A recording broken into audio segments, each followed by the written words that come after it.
Good morning students. आज हम लोग ग्रेविटेशन पार्ट 3 पर चलते हैं और इसमें हम लोग थर्ड इसका पॉइंट डिस्कस करते हैं। दो पॉइंट हम लोग डिस्कस कर चुके हैं, with height with depth variation of g का। आज हम लोग विथ लैटिट्यूड और axial rotation of the earth से क्या वेरिएशन होता है उसकी चर्चा करते हैं। देखो, आपको ये तो मालूम है कि अर्थ अपने एक्सिस के अबाउट कंटिन्यूअसली रोटेट होता रहता है। इसके इसी रोटेशन की वजह से हमको दिन और रात ये दोनों दिखाई देते हैं। अर्थ के दो तरह के मोशन हैं, एक तो एक्सिस पर एक्सियल मोशन जिससे दिन रात होता है, दूसरा ऑर्बिटल मोशन जो सन के अराउंड ये एक ऑर्बिट में घूमता है। दोनों तरीके के मोशन है। तो जो सन के अराउंड घूमता है उससे सीजन चेंज होते हैं, आप बरसात, ठंड, गर्मी, ये सारे सीजन। लेकिन ये जो एक्सियल रोटेशन होता है इससे दिन रात होते हैं। अब बात करते हैं कि यह एक्सियल रोटेशन अगर हो रहा है तो क्या होगा। अब देखो, मैं आपको इसको समझाता हूँ। मान लेते हैं कि ये अर्थ है, ये एक बॉल ले लेते हैं, इसी को अर्थ मान लेते हैं। अब मान लो कि जब यह अर्थ रोटेट होगा तो ये इस तरीके से रोटेट होगा, चाहे जिधर से भी जैसे भी रोटेट हो ऐसे रोटेट होगा। अब इसके ऊपर जहां भी सरफेस पर कोई भी पार्टिकल, कोई ऑब्जेक्ट है, तो वो ऑब्जेक्ट, जैसे मान लो लेट अस कंसीडर कि यहाँ पर एक ऑब्जेक्ट है। अब अगर हम इसको मूव कराते हैं, अर्थ ऐसे रोटेट करती है, तो ये पार्टिकल भी देखो, ये जो ब्लैक स्पॉट है it is considered as a particle. तो ये ऐसे रोटेट हो रहा है। तो ये कहाँ रोटेट हो रहा है? ये हमको ब्लैक जो पार्ट है, ये ऑब्जेक्ट जो है, ये एक सर्कुलर पाथ पर रोटेट होता हुआ दिख रहा है। और कोई भी ऑब्जेक्ट अगर किसी सर्कुलर पाथ पर रोटेट होता है तो उस सर्कुलर पाथ के सेंटर के एलॉन्ग, सेंटर को मिलाने वाली लाइन के एलॉन्ग एक फोर्स काम करता है जिसको सेंट्रीपिटल फोर्स कहते हैं, और उसी के एलॉन्ग जो एक्सीलरेशन होता है उसको सेंट्रीपिटल एक्सीलरेशन कहते हैं। तो जब अर्थ रोटेट होगी तो उस पर रखा हर एक पार्टिकल सर्कुलर पाथ पर रोटेट होगा, सर्कुलर पाथ डिस्क्राइब करेगा, सर्कुलर पाथ ड्रा करेगा। उस सर्कुलर पाथ के एलॉन्ग रोटेशन से जो उसके पास एक्सीलरेशन की आवश्यकता होगी, सेंट्रीपिटल एक्सीलरेशन, वो एक्सीलरेशन उसको कहाँ से मिलेगा? वो एक्सीलरेशन उसको मिलेगा, ये जो वैल्यू ऑफ जी है, इसी से वो रिक्वायर्ड सेंट्रीपिटल एक्सीलरेशन उसको मिलेगा। तो इसका मतलब जो जी की वैल्यू हमने कैलकुलेट किया है, हमने तो कहीं अर्थ के रोटेशन की बात की ही नहीं है। तो हमने तो जी की वैल्यू को ऐसे कैलकुलेट किया है कि जैसे अर्थ इज एट रेस्ट, लेकिन actually earth is continuously in axial motion, therefore the value of G reduced by some amount. और कितने अमाउंट से कम होगा? वो उतने अमाउंट से कम होगा जितना इसका सेंट्रीपिटल एक्सीलरेशन होगा।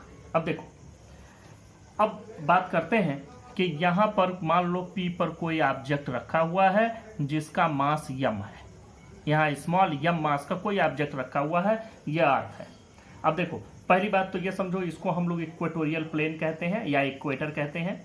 ये इक्वेटर क्या होता है? जैसे अर्थ के सेंटर से पास होने वाला एक प्लेन जो कि इसके एक्सिस ऑफ रोटेशन के ठीक परपेंडिकुलर हो, उसको हम कहते हैं इक्वेटोरियल प्लेन। मतलब a plane passing through the centre of earth and perpendicular to the axis of rotation is called equatorial plane. तो देखो, इस इक्वेटोरियल प्लेन से यह लैम्डा एंगल मान लो फॉर्म करता है। तो कोई भी ऑब्जेक्ट कहीं भी इस अर्थ के सरफेस के किसी हिस्से पर कहीं भी रखा हो, उसको उसके सेंटर से मिलाने वाली लाइन इस इक्वेटोरियल प्लेन से जो एंगल फॉर्म करती है, इसको हम कहते हैं latitude. This angle is called latitude. अब ये ऑब्जेक्ट अगर यहाँ रहेगा तो लैटिट्यूड थोड़ा कम रहेगा, बिल्कुल इक्वेटर पर यहाँ आ जाएगा तो लैटिट्यूड 0 डिग्री हो जाएगा। और अगर ये ऑब्जेक्ट पोल पर चला गया, यहाँ ये पोल है, तो यहाँ पर पहुँच जाएगा तो ये एंगल ठीक 90 डिग्री हो जाएगा। तो अब देखो, जब ये मूव कर रहा है तो ये अर्थ का रेडियस हो गया कैपिटल आर, और यह जिस सर्कुलर पाथ पर रोटेट होगा, यह अपने सर्कुलर पाथ पर रोटेट होगा ऐसे। तो इस सर्कुलर पाथ की रेडियस हमने मान ली है स्मॉल आर। तो ये स्मॉल आर की वैल्यू आप देखेंगे तो आपको क्या मिल जाएगा? ये कैपिटल आर है, यहाँ से यहाँ तक की वैल्यू कैपिटल आर है। तो अगर, और ये एंगल लैम्डा है तो ये एंगल भी लैम्डा हो जाएगा, अल्टरनेट एंगल। तो अगर हम इस आर को कैलकुलेट करना चाहें तो आपको कैसे मिलेगा? कॉस लैम्डा से।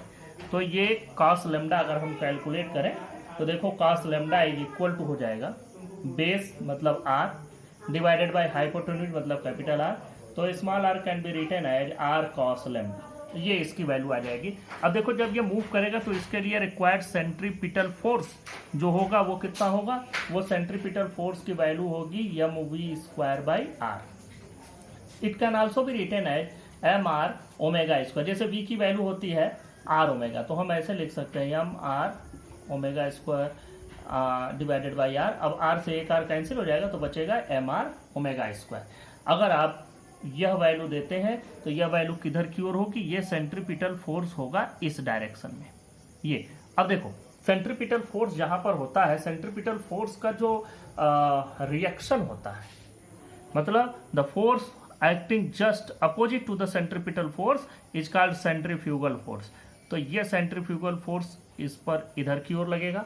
आप समझे रहे हैं कि कोई भी एक्शन होता है तो उसका just equal and opposite reaction होता ही है। तो यहाँ पर ये वाली जो वैल्यू हो जाएगी ये भी एग्जैक्ट सेंट्रीफ्यूगल फोर्स इसको कहते हैं, और ये वैल्यू हो जाएगी mr ओमेगा स्क्वायर इस डायरेक्शन में। अब देखो इस mr ओमेगा स्क्वायर को अगर हम दो पार्ट में रिजोल्यूट करें, मतलब एक तो अगर हम यहाँ से इसको आगे एक्सटेंड करते हैं तो ये एंगल भी लैम्डा ही होगा। अब देख सकते हैं वर्टिकली अपोजिट एंगल, ये एंगल भी लैम्डा हो जाएगा। तो यहाँ से लैम्डा एंगल पर जब इसको रिजोल्यूट करेंगे तो ये कितना हो जाएगा mr omega square cos lambda, ये वैल्यू हो गई। और ठीक इसका अगर हम इस पर ठीक परपेंडिकुलर डायरेक्शन में इसको रिजोल्यूट करते हैं तो ये वैल्यू हो जाएगी mr omega square sine lambda. तो ये इसके दो पार्ट हो गए। अब देखो ये ऑब्जेक्ट यहाँ पर रखा हुआ है, m मास का ऑब्जेक्ट है, इसीलिए ये सारे m आ रहे हैं पॉइंट P पर। अब देखो ये ऑब्जेक्ट इधर की ओर जो इसका वेट होगा वो ठीक टुवर्ड्स द सेंटर ऑफ अर्थ होता है। कोई भी ऑब्जेक्ट अर्थ के सरफेस पर रखा हुआ है उस पर लगने वाला जो वेट होता है that is the resultant force towards the centre of earth. तो यहाँ पर इसका mg किधर होगा, ये mg होगा टुवर्ड्स द सेंटर यहाँ। अब क्योंकि mg ये तो तब होता जबकि अर्थ में कोई रोटेशन न होता, लेकिन हमको तो यहाँ अर्थ में रोटेशन मिल रहा है। इसका मतलब कि जो इसकी वैल्यू होगी इसकी जो रिजल्टेंट वैल्यू आएगी mg की, उसमें से यह इतना पार्ट डिडक्ट होकर के हमको मिलेगा।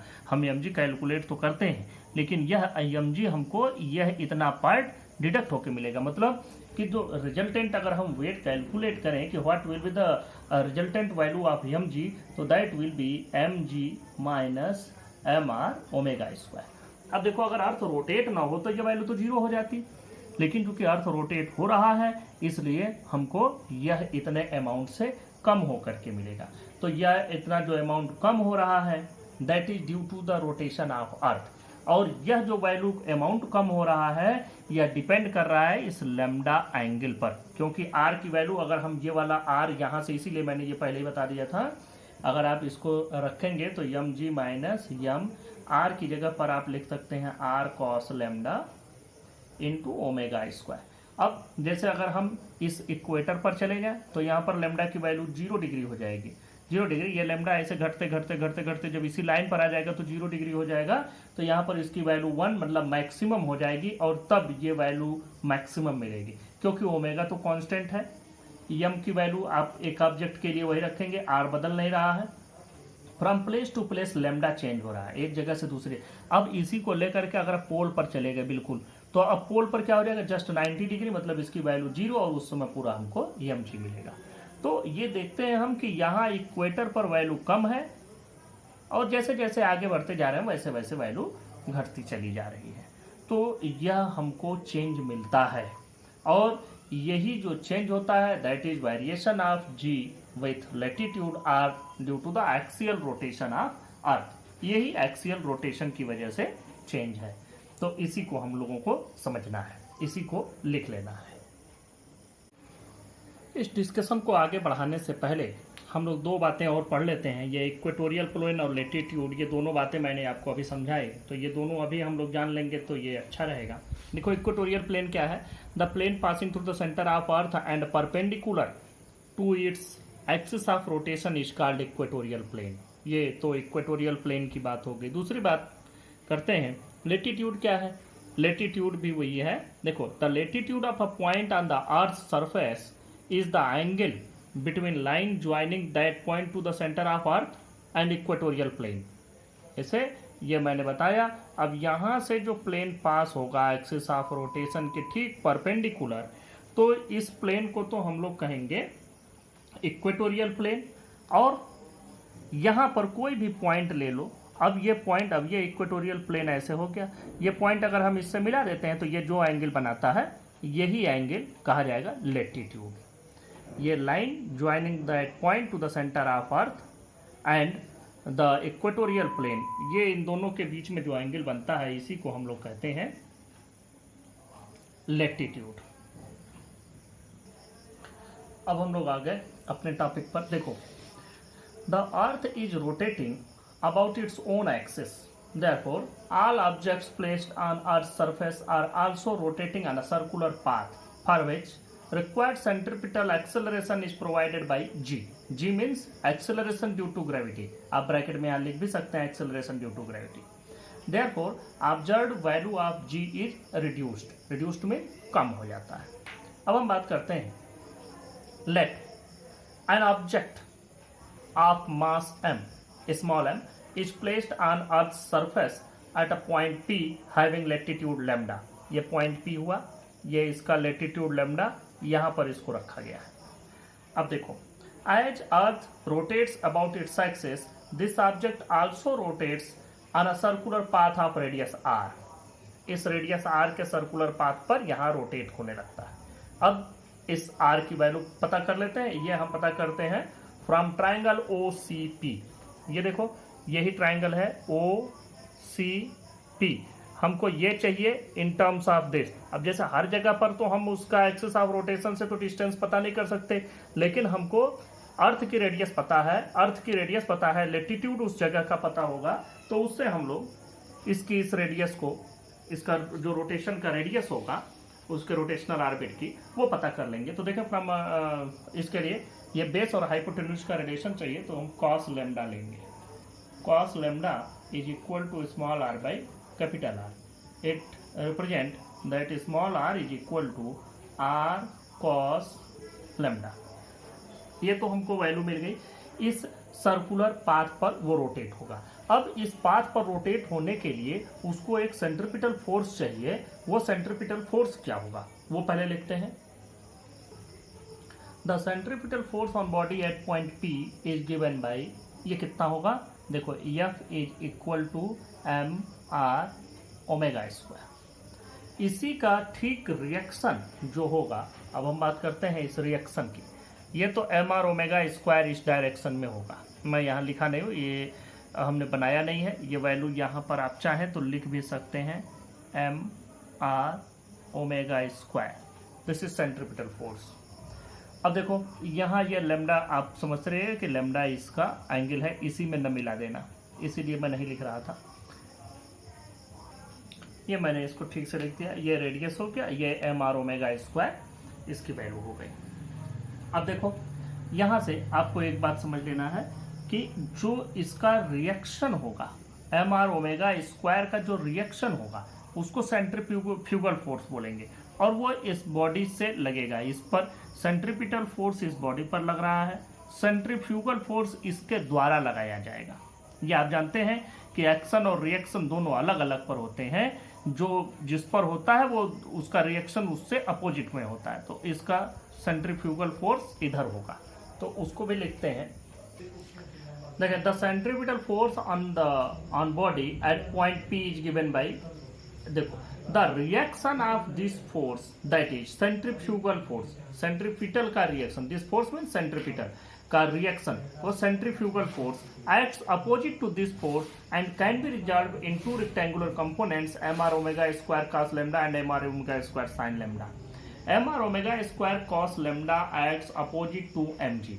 Therefore, apparent weight of body at point P is given by, देखो, mr omega square sin lambda जो है वो just perpendicular to the mg है। इसका मतलब उसका कोई इफेक्ट इस पर नहीं होगा। तो अब हम बात करते हैं अपीयरेंट वेट। तो अब हम इसको लिखते हैं M G dash. Apparent weight है is equal to M G minus M R omega square cos lambda. इसको एक बार फिर से मैं आपको फिगर में भी दिखा दूं जिससे आपको कोई परेशानी ना हो। ये M R square cos lambda है, M R omega square cos lambda.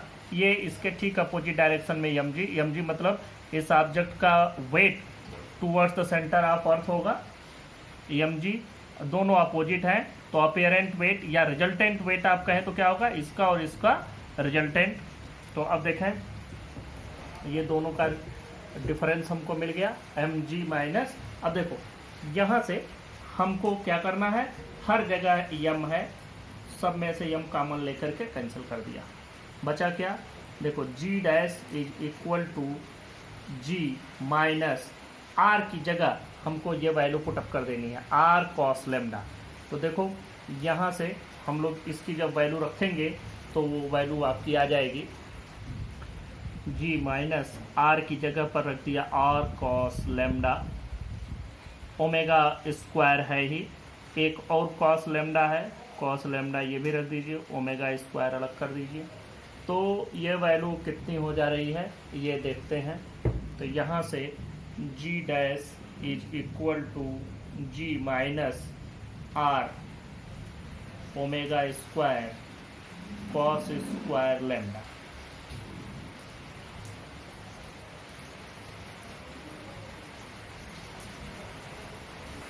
तो इस तरह से ये वैल्यू जो आपको जी की मिली, जी डैश इज लेस दैन जी, ये आपको पता चल गया।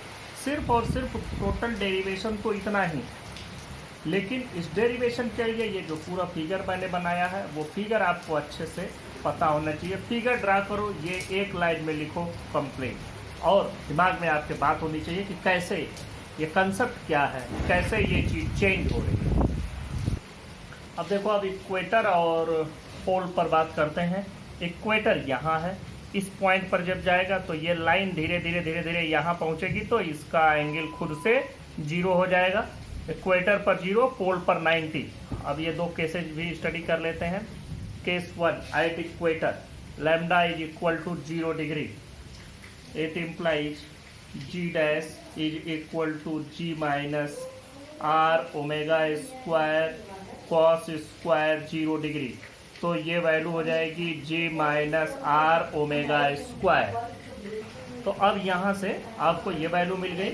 और केस 2 की बात करते हैं। केस 2 एट पोल्स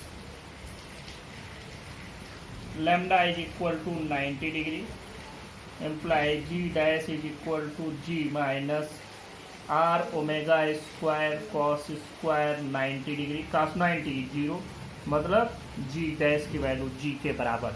ये उस तरह के जी की वैल्यू मिल रही है जैसे अर्थ में रोटेशन हो। ये चीज़ मैंने कहीं लिखा नहीं है, आप लोग लिख लेंगे। Omega is the angular velocity of earth rotation about its axis of rotation. Omega मैंने लिखा नहीं है, but omega is the angular velocity of earth rotation. या आप इसको सबसे अच्छा है कि omega can be written as T. It represent angular velocity of earth rotation. यहाँ पर लिख भी सकते हैं एंगुलर वेलोसिटी, एंगुलर वेलोसिटी। और इसके बाद ये जी की वैल्यू हो गई। तो आपको क्या मिल रहा है कि the value of small g, the value of small g is minimum at equator and maximum at pole. और इक्वेटर से पोल की ओर जैसे जैसे बढ़ेंगे वैसे वैसे वैल्यू बढ़ती चली जाएगी। इसको भी लिखते हैं, thus value of ji is minimum at equator and maximum at poles. Next point पर बात करते हैं, point number 4, the variation of G with shape of earth. देखो इसमें आपको एक बात समझ में आनी चाहिए कि जो अर्थ का शेप है वो एकदम बिल्कुल स्फेरिकल तो है नहीं, परफेक्ट स्फेयर तो है नहीं, ये बिल्कुल एलिप्सॉइड जैसा है, ओवल शेप जिसको बोलते हैं। तो अब इसका मतलब कि ये रेडियस थोड़ा ज़्यादा होगा, ये रेडियस कम होगा। जी की वैल्यू आप पढ़ लेते हैं, g equal to G M by R square. अब देखो अगर आर की वैल्यू बढ़ जाए तो ये जी घट जाएगा, तो ये बढ़ गया इक्वेटर पर, इसको इक्वेटोरियल रेडियस ज़्यादा है, इसका मतलब इस जगह पर आपको जी की वैल्यू कम मिलेगी। या पोलर रेडियस थोड़ा कम है, आरपी थोड़ा सा कम है, तो ये कम है तो यहाँ पर जी की वैल्यू ज़्यादा मिलेगी, यहाँ जी की वैल्यू कम मिलेगी। ये रेडियस ज़्यादा, जी की वैल्यू कम यहाँ पर, ये रेडियस कम, जी की वैल्यू यहाँ पर ज़्यादा। तो ये बस इतना ही variation of g with shape of earth है, सिर्फ इतना ही। देखो इसी को हमने लिख दिया है। We know that the earth is not a perfect sphere, it is an ellipsoid, flattened at poles and bulging at equator. Its equatorial radius RE is 21 kilometre larger than the polar radius RP. ये 21 kilometre का difference होता है। We know that G is equal to GM by R square, मतलब G और M तो दोनों आपको मतलब हर जगह जाएंगे तो आपको ये कांस्टेंट ही मिलेगा। मास ऑफ अर्थ चेंज नहीं होना है, ये चेंज नहीं होना है, तो इसका मतलब it is inversely proportional to the square of distance, square of radius. तो H R E is greater than R P, it represent g E, मतलब gravitational acceleration at equator is less than gravitational acceleration at poles. Thus, value of G is minimum at equator and maximum at poles. ये आपको पता चल गया। तो अगर किसी body का वेट मेजर करते हैं तो वेट आपको बढ़ा हुआ मिलेगा पोल पर, जबकि इक्वेटर पर वही वेट कम मिलेगा। एक चीज़ और भी समझो कि जो चेंज आता है जी की वैल्यू में पोल और इक्वेटर पर, उसमें 65% ड्यू टू लेटीट्यूड होता है, जो अर्थ के रोटेशन से होता है, उसकी वजह से होता है। और जो 35% इफेक्ट आता है, वेरिएशन होता है जी का, that is due to the shape of earth. तो ये वैल्यू हो गई। और जी की जो वैल्यू हम 9.8 पाते हैं, 9.8 मीटर पर सेकेंड स्क्वायर, यह हमको कहाँ मिला, यह हम लोग सी लेवल पर कैलकुलेट करते हैं, सी लेवल पर, और उस जगह पर जहाँ लेटीट्यूड की वैल्यू 45 डिग्री है। जैसे पूरा तो ये 90 डिग्री हुआ यहाँ से लेकर के यहाँ तक के बीच में, तो एग्जैक्ट 45 डिग्री पर मिडिल में कैलकुलेट किया जाता है, वो एक स्टैंडर्ड वैल्यू होगी। तो मिडिल में, और वो भी हाइट, डेप्थ, ये सब कहीं नहीं जाते हैं। जैसे अभी आप माउंट एवरेस्ट पर चले जाए तो कितना ऊपर हो गए, फिर हम लोग अगर जमीन के नीचे जाए तो सरफेस भी हर जगह सी लेवल से ऊपर ही है, sea level is taken as standard. तो सी लेवल पर at a latitude 45 degree the value of ji is 9.8 metre per second square. I am also writing it here. देखिए मैंने लिख भी दिया। About 65% variation in g is due to latitude with rotation of earth and 35% is due to shape of earth. Rotation में और latitude दोनों मिला करके होता है। जी is equal to 9.8 metre per second square eight C level eight latitude of 45 degree. ये जी की जो 9.8 वैल्यू हम पाते हैं तो वो ये होती है। अब देख लो, इसको समझ भी लो। मान लो कि हम यहाँ से यहाँ जा रहे हैं तो जी की वैल्यू बढ़ती जा रही है। रोटेशन वाले में भी यही बात समझा हमने, और शेप ऑफ अर्थ वाले में भी यही बात समझा हमने। अब मान लो कि यहाँ से यहाँ हम गए, जस्ट इमेजिन, और 100 सेंटीमीटर पर सेकेंड स्क्वायर का चेंज आ गया। यहाँ कुछ और था, यहाँ 100 सेंटीमीटर पर सेकेंड स्क्वायर का चेंज आया। तो अब इसमें कितना तो अर्थ के रोटेशन की वजह से हुआ और कितना इस शेप की वजह से हुआ। तो वो समझ लो कि अगर 100 का चेंज आ रहा है तो 65 तुम्हारा चेंज किसकी वजह से होगा, due to the rotation and latitude, और बाकी का 35% शेप की वजह से। ये चेंज का रेशियो है, ये तुम्हारे समझ में आ जाना चाहिए। तो ये हो गया, आज हम लोगों ने इसको समझ लिया, इसके चारों पॉइंट्स को। नेक्स्ट टॉपिक पर बात करते हैं ग्रेविटेशनल फील्ड। इसी ग्रेविटेशनल फील्ड को इंटेंसिटी ऑफ ग्रेविटेशनल फील्ड या स्ट्रेंथ ऑफ ग्रेविटेशनल फील्ड भी इसी को कहा जाता है। मतलब ग्रेविटेशनल फील्ड कहा जाए, इंटेंसिटी ऑफ ग्रेविटेशनल फील्ड या strength of gravitational field, all are similar words, all have same meaning. और इसका मतलब क्या है, देखो ग्रेविटेशनल फील्ड के अंदर कहीं भी, पहले तो ये समझो व्हाट इज ग्रेविटेशनल फील्ड। तो किसी भी ऑब्जेक्ट को आसपास का वह एरिया जहां तक यह किसी दूसरे ऑब्जेक्ट पर कुछ appreciable amount of force due to gravitational attraction exert करता है तो हम कहेंगे कि यह ग्रेविटेशनल फील्ड है। मतलब किसी भी ऑब्जेक्ट के पास का वह पूरा क्षेत्र, वह पूरी एरिया, जहां तक कि कोई दूसरा ऑब्जेक्ट रखे तो यह उस पर कुछ फोर्स एग्जर्ट करे, किसी फोर्स से उसको अट्रैक्ट करे, तो उस सभी जगह को हम कहेंगे कि यह सब पूरा ग्रेविटेशनल फील्ड है। अब बात आती है कि अगर ये m मास का एक ऑब्जेक्ट है तो यह कितनी दूर तक फोर्स लगाएगा। तो मान लो कि अगर इसको हम m1 मास का मान लें और इसके पास कोई दूसरा ऑब्जेक्ट हमने रख दिया जिसका मास हम ले लेते हैं m2। अब देखो ये m2 की डिस्टेंस, दोनों के सेंटर ऑफ मास की कुछ डिस्टेंस होगी, तो इनके बीच में जो फोर्स लगेगा F is equal to G m1 m2 by R square. ये जीरो कहाँ होगा जहाँ हम ये कहें कि अब ये इसकी ग्रेविटेशनल फील्ड खत्म हो गई। जीरो तब होगा जब या तो ये जीरो हो जाए, ये जीरो हो जाए, ये जीरो हो जाए या ये जीरो हो, इनमें से कोई कहीं जीरो नहीं हो रहा है। इसका मतलब कि एक ऑब्जेक्ट का जो ग्रेविटेशनल फील्ड है वो अप टू इन्फिनिटी होता है, पूरा इन्फिनिटी तक यह अपना इसका ग्रेविटेशनल फील्ड है। लेकिन होता क्या है, ये तो हो गया थ्योरेटिकली कि अप टू इन्फिनिटी ये एग्जिस्ट करेगा ग्रेविटेशनल फील्ड। लेकिन आफ्टर सम डिस्टेंस, जैसे जैसे डिस्टेंस बढ़ती जाएगी वैसे वैसे डिस्टेंस के स्क्वायर के टर्म में ये फोर्स रिड्यूस होता जाएगा, कम होता जाएगा। इसका मतलब कुछ दूर आगे जाने पर धीरे धीरे करके इसका ग्रेविटेशनल फील्ड खत्म हो जाता है, ये हम मान सकते हैं। तो ग्रेविटेशनल फील्ड खत्म कहीं नहीं होता है, सिर्फ और सिर्फ कम हो जाता है, और इतना कम हो जाता है कि वी कंसीडर इट नेग्लेजिबली स्मॉल। ये चीज़ ग्रेविटेशनल फील्ड के साथ होती है, ये ग्रेविटेशनल फील्ड हो गया। तो ग्रेविटेशनल फील्ड कहाँ तक है, इनफाइनाइट। अब जैसे हम लोग अर्थ के जब ऊपर जाते हैं तो एक जगह मिलती है जिसको हम कहते हैं स्पेस। स्पेस कौन सी जगह है, स्पेस वो है जहाँ पर gravitational field of earth is not working, मतलब यहाँ पर there is no gravitational field due to any planet. क्यों, क्योंकि है क्या कि एक प्लैनेट यहाँ भी है जो इसको अपनी ओर खींचे है, दूसरा यहाँ भी है, तो सभी एक दूसरे को खींचे हुए हैं। तो स्पेस वो एरिया हो जाता है जहाँ पर सबका ग्रेविटेशनल पुल एक दूसरे को कैंसिल आउट कर देता है and there is no gravitational field at this place. तो इसको हम लोग मान लेते हैं कि यहाँ gravitational field of earth is no more, ये माना जा सकता है, लेकिन ऐसा नहीं है। Theoretically it exist up to infinity.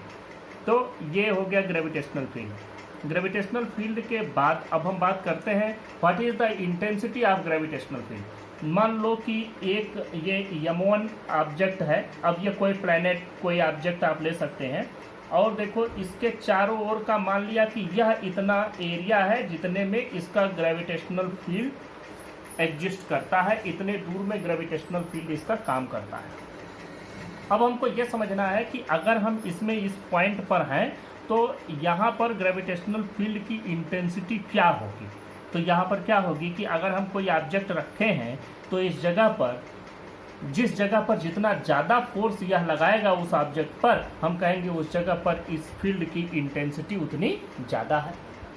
फिर से समझो, हमको यहाँ पर अगर चाहिए कि what is the intensity of gravitational field due to m1 object, then हमको क्या करना होगा, यहाँ पर कोई ऑब्जेक्ट रखें और देखें कि यहाँ पर इससे कितना फोर्स लग रहा है, और फिर अगर मान लो यहाँ पूछा गया तो फिर यहाँ भी लगने वाला फोर्स हम कैलकुलेट करें, और फिर देखें कि दोनों में कहाँ फोर्स ज़्यादा लग रहा है। जहाँ पर फोर्स ज़्यादा लग रहा होगा वहाँ पर इंटेंसिटी ज़्यादा होगी। ये बात बिल्कुल आसानी से समझ में आ सकती है। लेकिन अब इसमें एक बात और भी आपको समझनी है कि मान लो कि यहाँ पर हमने एक ऑब्जेक्ट रखा 4 kg का, यहाँ पर हम एक ऑब्जेक्ट रख दिए 4 kg का। अब देखो मान लो कि हम इससे यहाँ पर लगने वाला फोर्स कैलकुलेट करें तो F इज इक्वल टू ये G, m1 की वैल्यू m1 ही रहने दो, m2 की value 4 divided by R square. मान लो कि यहाँ से यहाँ की डिस्टेंस आर स्क्वायर हो गई, तो ये इतना आया। अब मान लो इसी जगह पर हमने ये 4 kg का ऑब्जेक्ट हटा करके 8 kg का रख दिया, तब तो इस पर दूसरा फोर्स लग गया। तो अगर हमें दो पॉइंट पर ग्रेविटेशनल फील्ड की इंटेंसिटी को कंपेयर करना है कि किस पर ज़्यादा किस पर कम, तो एक ही मास का ऑब्जेक्ट हम यहाँ भी रखें, वही ऑब्जेक्ट हम यहाँ भी रखें, और तब देखें किस में किस पर ज़्यादा फोर्स लग रहा है। तो जहाँ पर ज़्यादा लगेगा वहाँ इंटेंसिटी ज़्यादा, जहाँ कम लगेगा वहाँ इंटेंसिटी कम। तो इस तरीके से हाँ एक नोटेशन बनाया गया, एक तरीका बनाया गया, एक रूल बनाया गया कि किसी भी जगह पर अगर ग्रेविटेशनल फील्ड की इंटेंसिटी निकालनी है तो उस जगह पर 1 किलोग्राम का ऑब्जेक्ट रखें और उस 1 किलोग्राम के ऑब्जेक्ट पर लगने वाले फोर्स को कैलकुलेट करो और वही उस जगह की ग्रेविटेशनल फील्ड इंटेंसिटी हो जाएगी। अब मान लो हमारे पास 1 किलो का ऑब्जेक्ट नहीं है, हमने 2 किलो का रख दिया, तब क्या करेंगे? तो कोई बात नहीं, जो फोर्स आया उसको 2 से डिवाइड कर दो तो 1 किलोग्राम के लिए निकल गया। अगर 3 किलोग्राम का हमने फोर्स ऑब्जेक्ट रख दिया यहाँ, तो 3 kg के ऑब्जेक्ट पर लगने वाला फोर्स डिवाइडेड बाई 3 कर दो। मान लो m मास का ऑब्जेक्ट हमने रख दिया तो फोर्स निकालो m मास के ऑब्जेक्ट पर और डिवाइडेड बाई m कर दो। तो इस तरह से फोर्स पर unit mass at any point in the gravitational field is called intensity due to gravitational field at that point and it is known as gravitational field intensity or gravitational field strength or strength of gravitational field, whatever you may say it, but it is intensity. Force per unit mass, force per unit mass, इस बात को याद रखना। तो क्या मास है इससे कोई मतलब नहीं, वहाँ पर उस मास को रख करके वो उस पर लगने वाला फोर्स कैलकुलेट करो और फिर उसी मास से उस फोर्स को डिवाइड कर दो तो आपको मिल जाएगा कि उस जगह पर ग्रेविटेशनल फील्ड की इंटेंसिटी इतनी है। तो इंटेंसिटी को हम लोग ई से रिप्रेजेंट करते हैं और इसकी वैल्यू आती है क्योंकि ये इंटेंसिटी भी है और ये फील्ड भी है, तो इसलिए हम लोग ई से रिप्रेजेंट करते हैं और ये होता है कितना? फोर्स पर यूनिट मास। और वैल्यू क्या हो जाएगी? देखो भाई, जी मान लो m1, ये इसको कह दिया, m2 जो दूसरा ऑब्जेक्ट है divided by R square, this is the force and we have to find intensity. मतलब अगर m2 मास को रख करके हम कैलकुलेट करें तो m2 से डिवाइड भी करना होगा, तो f बाई m2 हमको करना होगा। ये वैल्यू हो जाएगी G m1 m2 by R square and into m2, मतलब डिवाइडेड बाई m2, नीचे आ जाएगा m2 से m2 कैंसिल, तो E इज इक्वल टू हमको मिल जाएगा जी m बाई आर स्क्वायर। अब ये m1 कह दो चाहे इसको m कह दो, जो भी, तो मतलब intensity due to gravitational field is independent of the object placed at that point, is independent of the mass. जो जिस पॉइंट पर हमको ग्रेविटेशनल फील्ड की इंटेंसिटी कैलकुलेट करनी है उस पॉइंट पर हमने क्या मास रखा है, इससे ग्रेविटेशनल फील्ड की इंटेंसिटी का कोई लेना देना नहीं है। It only depends on the mass of the planet या mass of the source body. जो सोर्स है जिसका हम कैलकुलेट कर रहे हैं, जिसकी वजह से फील्ड की इंटेंसिटी कैलकुलेट कर रहे हैं, सिर्फ और सिर्फ उसके मास पर डिपेंड करता है। Mass of planet, mass of earth, whatever may be the object considered as a source, it depends only on the mass of that source object, not the mass of the object which is placed at that point. That's clear? तो इसको हम लोग लिख लेते हैं। The force experienced by a unit mass means 1 kg, placed at a point in a gravitational field is called intensity of gravitational field at that point. देखो E की value हो जाएगी force by mass, F by m। अब देखो, अब मैं ये लिख नहीं रहा, मान लो ये अर्थ है, इसका मास कैपिटल M, इसका radius capital R, centre O और इसके सेंटर से R डिस्टेंस पर m मास का एक ऑब्जेक्ट पॉइंट P पर रखा गया है।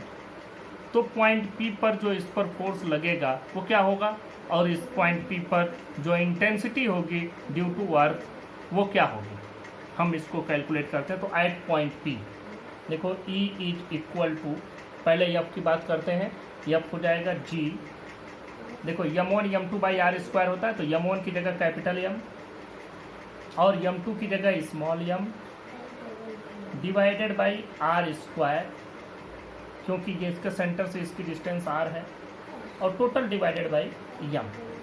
तो m से ये m कैंसिल हो जाएगा, क्या बचा gm divided by R square. तो E can be written as gm by R square. ये इसकी वैल्यू हुई, और यहाँ से अगर हम इसका SI यूनिट बनाते हैं तो ये होगा न्यूटन, ये होगा kg, मतलब न्यूटन पर kg, न्यूटन पर kg, this is the SI unit of intensity of gravitational field. अब यहाँ एक बात और भी है कि यह स्केलर क्वांटिटी है कि वेक्टर, तो देखो E equal to F by M, M is a scalar while f is a vector quantity and a vector divided by a scalar always gives a vector quantity, therefore intensity of gravitational field is a vector quantity. So we can write it that intensity of gravitational field or E, simply E is a vector quantity. Simple लिख दो, it is a vector quantity. ये तो हमको समझ में आ गया कि ये एक वेक्टर क्वांटिटी है। SI यूनिट भी हमने लिख लिया। अब बात करते हैं कि अगर हम सरफेस पर चले आए तो what will be the value of intensity due to gravitational field और intensity of gravitational field at the surface of earth. अब हम बात करते हैं at the surface of earth, E is equal to, वही एफ बाई एम यहाँ भी रहेगा। एफ की वैल्यू क्या हो जाएगी, G M divided by R square, क्योंकि अब ये डिस्टेंस आर ही है, ऑब्जेक्ट अब यहाँ आ गया है, और डिवाइडेड बाई स्मॉल एम, ये एम से ये एम कैंसिल हो जाएगा, इसको काट ही दो, तो क्या बचा, G M by R square. तो we can write it E is equal to G M by R square. ये वैल्यू हो गई। अब यहीं से एक बात और समझने की कोशिश करो, वो बात यह है कि हमने पढ़ रखा है कि जो g की वैल्यू होती है स्मॉल g की, देखो we know that small g is equal to G M by R square. यहाँ से अगर हम जी एम की वैल्यू कैलकुलेट करें तो G M can be written as G R square. अब देखो अगर यहीं से इसका हम एक और डेफिनेशन बनाना चाहें तो बन जाएगा, तो E can also be written as G M की जगह G R square divided by R square, और ये जो वैल्यू आएगी इस वैल्यू को आप लोग देखें, आर से आर कैंसिल, तो ये वैल्यू हो जाएगी जी के बराबर। मतलब कि यहाँ से हम लिख सकते हैं कि ई इज इक्वल टू जी। तो इसका मतलब कि ये अगर हम अर्थ के सरफेस पर बात करें तो जितनी value acceleration due to gravity होगी उतनी ही value intensity of gravitational field भी होगा अर्थ के सरफेस पर। Hence gravitational field intensity of earth at any point is equal to the acceleration produced in the freely falling body at that point. देखो यहाँ से भी अगर आप कैलकुलेट करेंगे, हम लोग इस फार्मूले में भी कैलकुलेट किए E is equal to G M by R square. यहाँ पर भी हमने कैलकुलेट किया E is equal to G M by R square. तो हर जगह पर G M by R square G की वैल्यू ही तो मिलता है, तो यहाँ पर भी ये जी के ही बराबर है, लेकिन स्पेशली हमने फॉर अर्थ यहाँ पर कैलकुलेट कर लिया। और जैसे हम लोग जब ग्रेविटेशन पढ़ते हैं तो we consider any planet, it is a general. अब यहाँ पर अगर आप मरकरी रख देते हैं, मार्स रख देते हैं, वीनस, यूरेनस, कुछ भी रख दो तो भी फार्मूला तो यही रहेगा, मास उसका चेंज हो जाएगा, रेडियस उसकी जगह दूसरा आ जाएगा। तो यह आपको हमेशा ध्यान में रखना है कि क्या कितना कैसे होता है। तो यह हो गया intensity of gravitational field. Next topic पर हम लोग कुछ नेक्स्ट नई चीज़ें देखेंगे। Thank you.